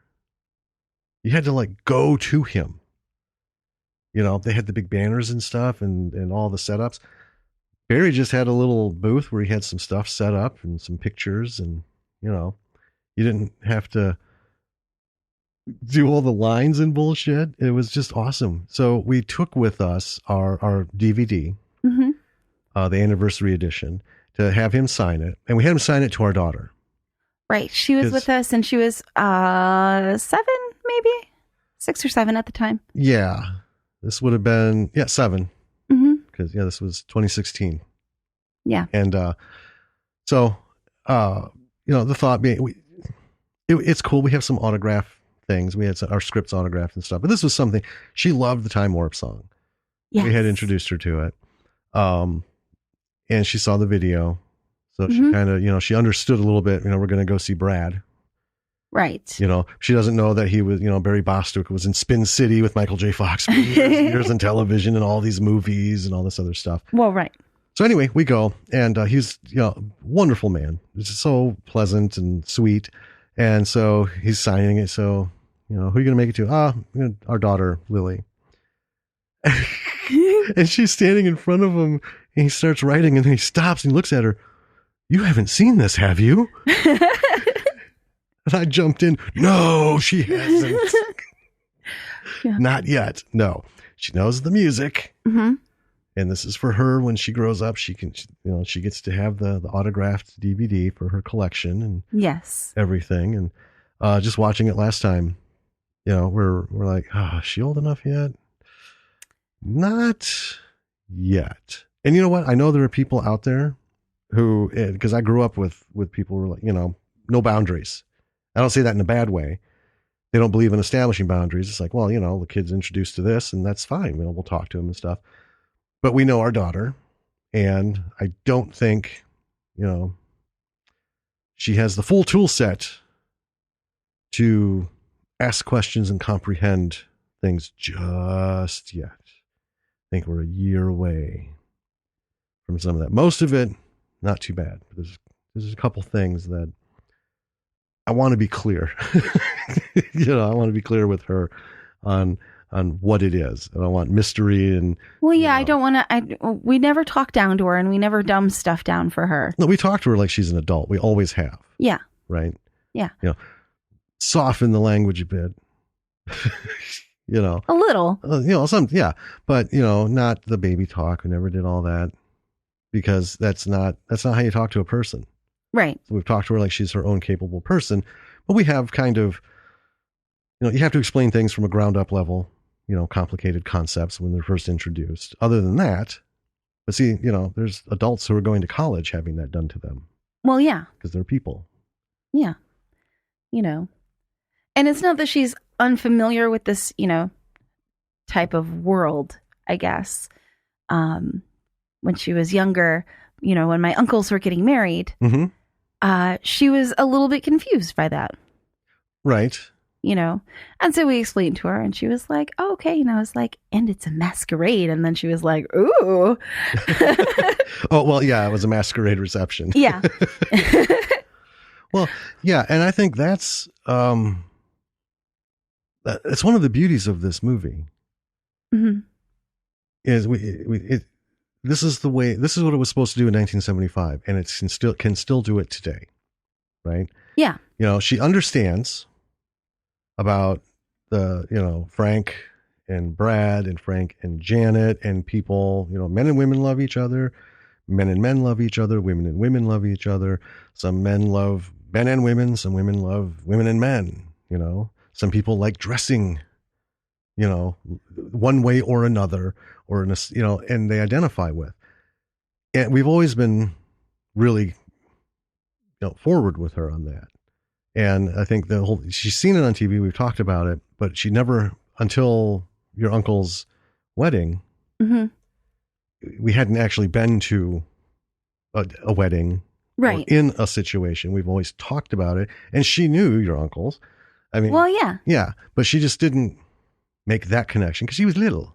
Well, yeah, But anyway, this film, aside from the technical aspects, I think one of the things that has made it succeed is the writing. Okay, so it's a musical, right? But it has a point to it. Yes. A lot of musicals are just fucking words and song. It's just an excuse to, get shit going, right? And now it's funny because Barry Bostwick, when he was picked to do the film, he was doing Grease on stage. Right? Yeah. Okay. Yeah. Now, I love the movie Grease, but I'm going to be honest with you. The fucking story. It's a garbage story. It's I'm saying it. And I've said it, Star Wars, I love that movie, but the story is so fucking simple. It's just not, it's not worthy of, you wouldn't use it as an example No. of deep, great storytelling, but you can use it as an example of simple storytelling, simple concept to cut out all the bullshit. Here it is. Get to it. Get to the end. Right. Mm-hmm. Grease, same thing. It's just an excuse to dress as greasers and have a lot of music. Yeah. And there we go. But anyway, still, I love the movie. Love the movie. Yeah. But the writing of this has such power. It tells a story. You can see the transformations on the screen in the way the characters speak. Their songs, their actions. The clothes. Everything shows the evolution of Brad and Janet into this world. Yeah. And the whole thing of, it's not Frank's bisexuality that is extreme, right? Right. That's a whole separate subject. That's Frank. That's a kid in a candy store. Yes. Right? It's given Frank the power to control shit going on another planet with another species. And he's just like fucking all over it. Wild parties, creating shit, creating Rocky and just, Well, yeah. To me, it's just a subtle, it's the science fiction aspect of it. Mm-hmm. And the story behind all those stories of science fiction movies is just because you can doesn't mean you should. It's that simple little thing. Reel it in. It's Dr. Frankenstein. Yeah. He creates the creature and, the creature gets away from him. Frankenfurter creates a creature, but he also just has this wild ass lifestyle. And it's not the lifestyle that's bad. It's the fact that they're supposed to be covert. Well, observing the human race. Yeah. He's got a castle. And he throws ragers all the time. Exactly. He's not inconspicuous. No. And, I think that sums up at the end on his songs on, fuck it. I'm not sorry, but I guess this is it, right? Yep. This is how it's going to go against me. What can I do? But I wouldn't do it different. This is who I am. Exactly. And that's the fucking thing.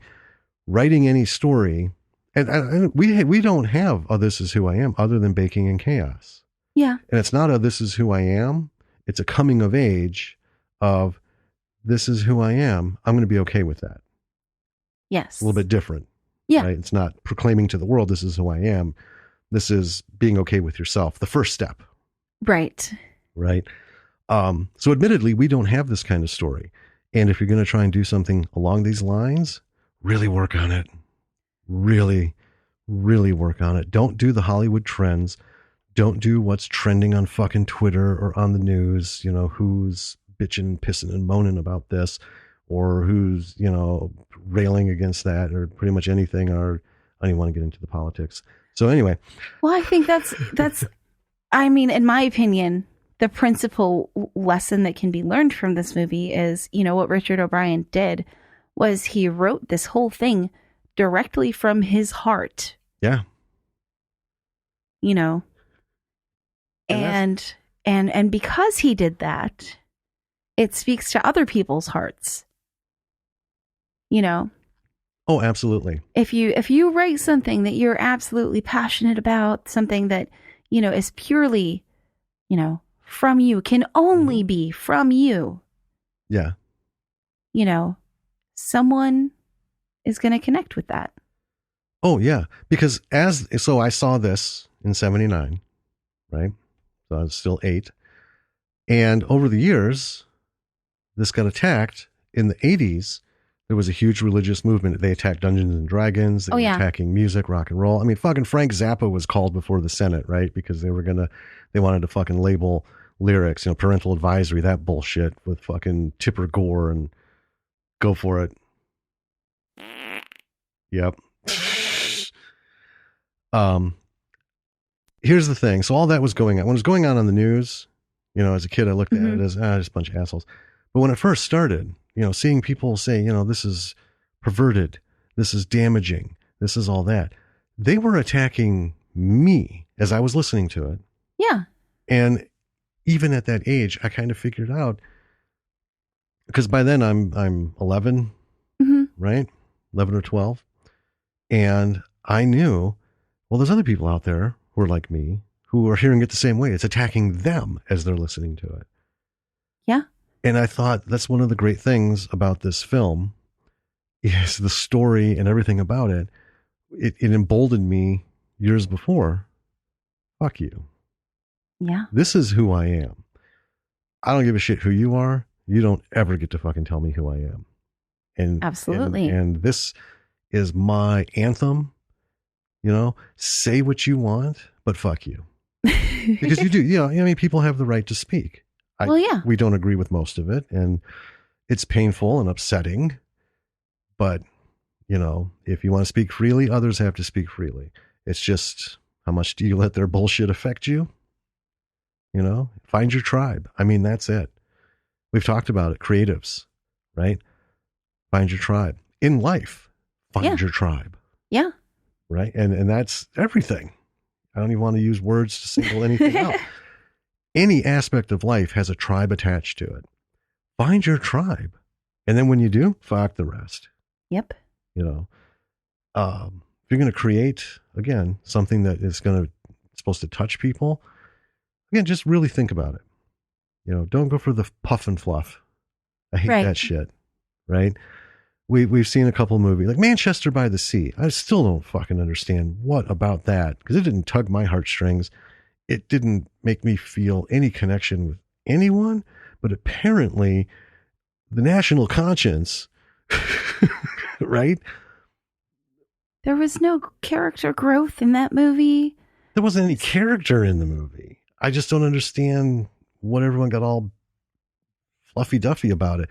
But anyway, hey, whatever. You know what? We don't like it. They did. They can tell us to fuck off. I get it. I respect that. That's fine. But from my own point of view, fuck you back. I don't like it. Don't tell me I have to. But when I think about it, I think they were hitting on the Hollywood, the shit that was going on. It's that kind of like collective conscience thing. Well, it's interesting because when something like this happens and then there's, things like this change the world in subtle ways. Yes. And they change it in big ways. And people who don't like that don't like having their world changed. No. And they're going to attack the things that they think are changing their world. Yes. In their opinion, for the worse. Yes. They're wrong. Yes. But that's what happens. Oh, yeah. It is. This is such a good fucking movie. It is. It really is. The technical aspects of it, I mean, there's more we could talk about, but it's all there. It is. The sound is good. It's a musical, so the choreography is good. The acting is absolutely fucking fantastic. Acting is top notch. I mean, all these people, and we didn't mention this, but this was Tim Curry's first feature film.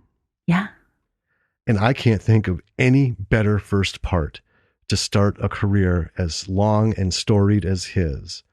Well, as Frankenfurter. And when you say Tim Curry, the first role that comes to people's minds is Frankenfurter. Right.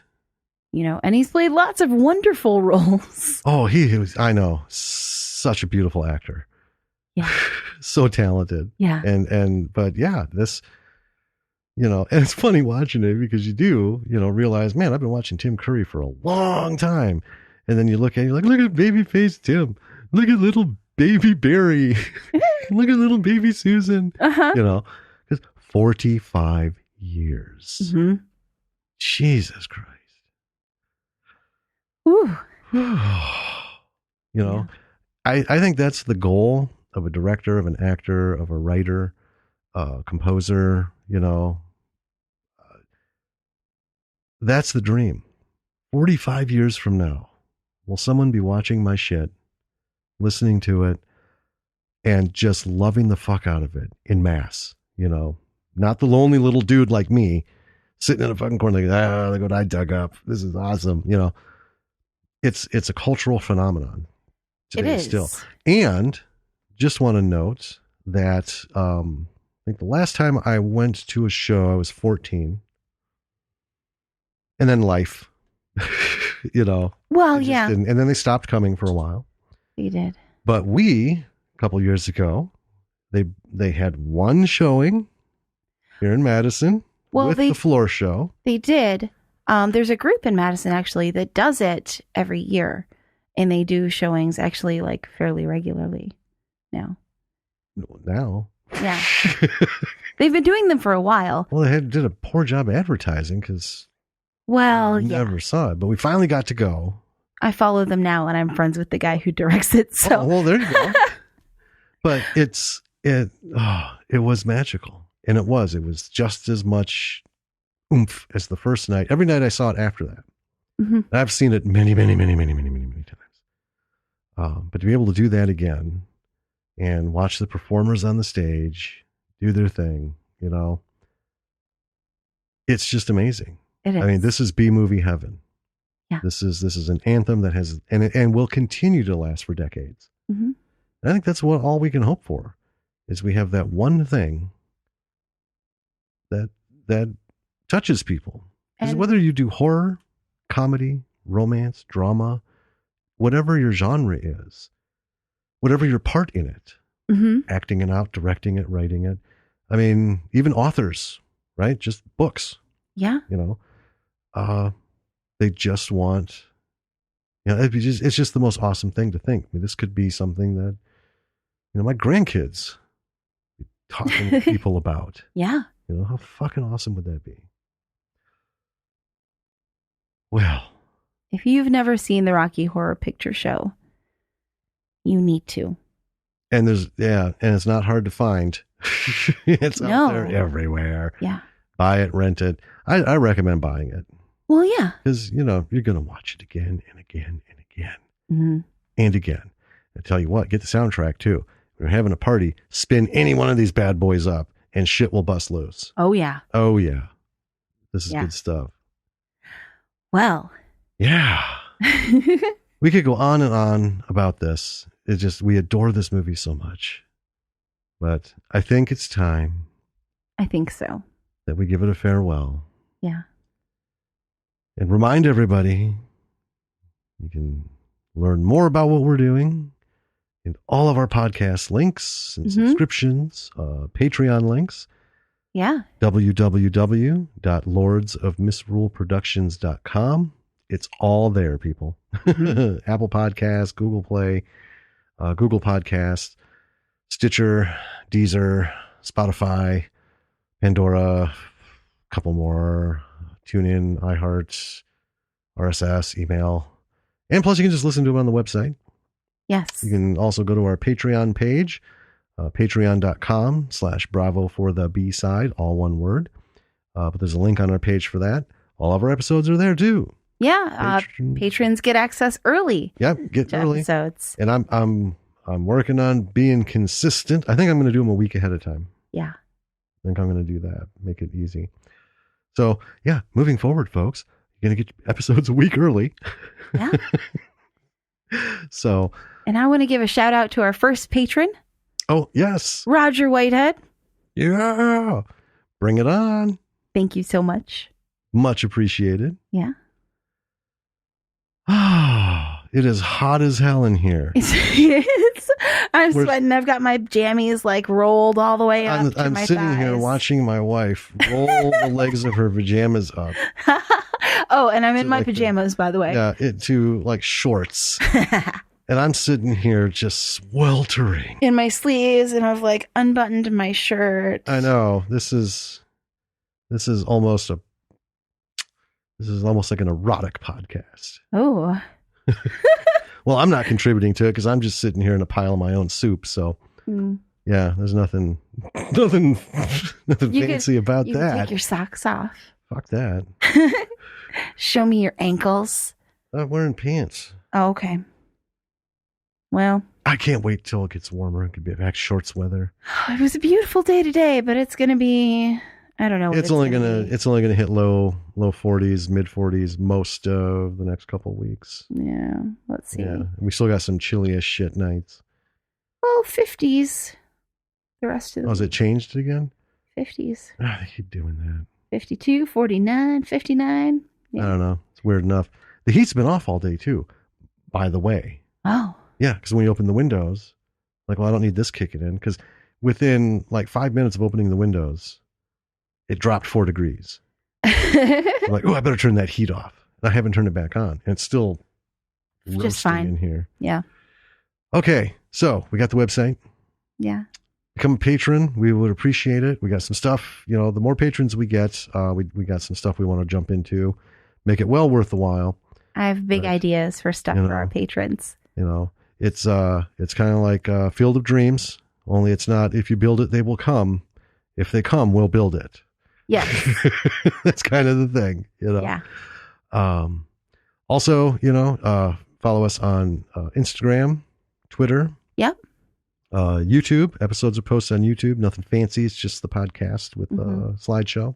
You can also follow us on Facebook. Yep. Facebook. I always forget Facebook because I fucking hate Facebook. But anyway, you can follow us on Facebook. You can. Yeah.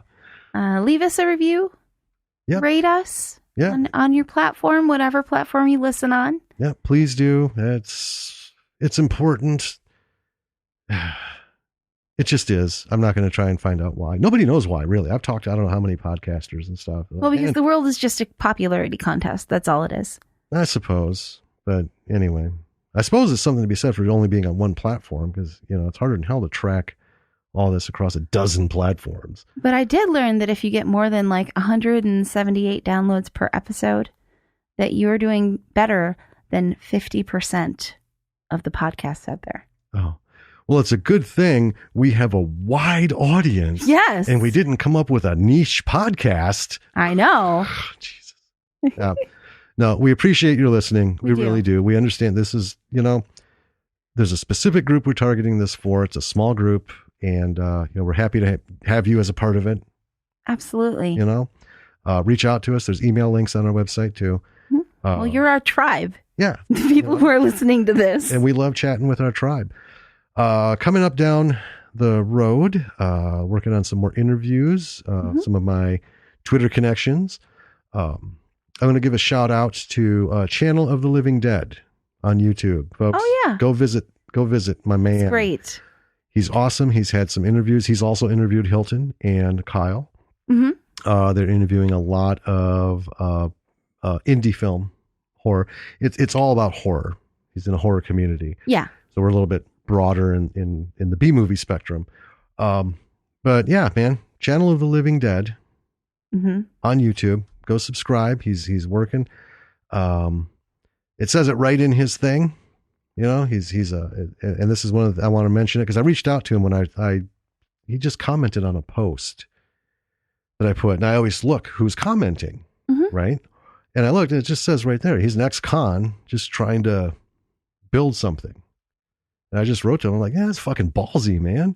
Putting that right out there. That's awesome. You know, so hey, he's doing it and he's doing well. And I would like you to go check him out as well. You know, check his videos, check out some of his interviews. So yeah, man, if you're listening, power to you, my friend. Okay. All right. So we're going to roll out of here. We are. I know it's gone a long episode, but guess what, folks? Don't care. It's our podcast. Thank you so much for listening. Thank you so much. We will come back at you, talking at you next week. Yes. I'm Danny. I'm Jim. Good night.